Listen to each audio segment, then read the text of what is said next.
In today's video, I'm going to teach you how to create an infographic in Canva. By the end, you'll feel confident choosing a template, customizing the design, and exporting a polished graphic you can share anywhere. Start by heading to canva.com and make sure you're logged in so your work saves as you go.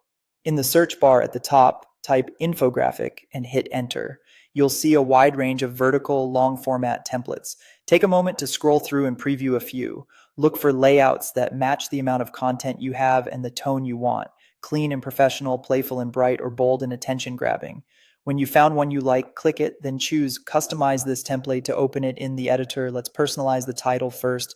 Click on the main title text box and type your own compelling headline. Keep it short, clear, and benefit focused so readers instantly understand the topic. If you need to tweak sizing, drag the corner handles to resize the text box.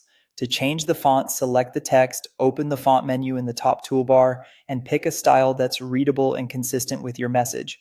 A simple tip is to stick to one or two fonts for a clean, cohesive look.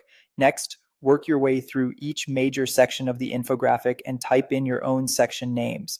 Think of these like signposts that guide the reader through your content.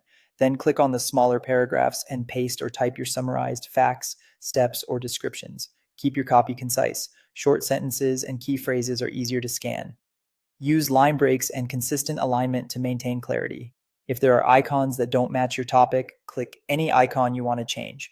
Go to the Elements tab on the left sidebar and search for a new icon that relates to your content. Click to add it, delete the old icon, then position and resize the new one.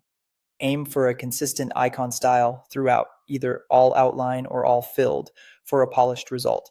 To make the colors match your brand or presentation theme, click any colored element and use the color swatch tool in the top toolbar to select new shades. Choose a simple palette with good contrast so text remains easy to read. When you're happy with the design, click the share button in the top right, select download, choose your preferred file type, and click download again. PNG works well for screens, while PDF is great for printing. That's it. You've created a clean, engaging infographic in Canva.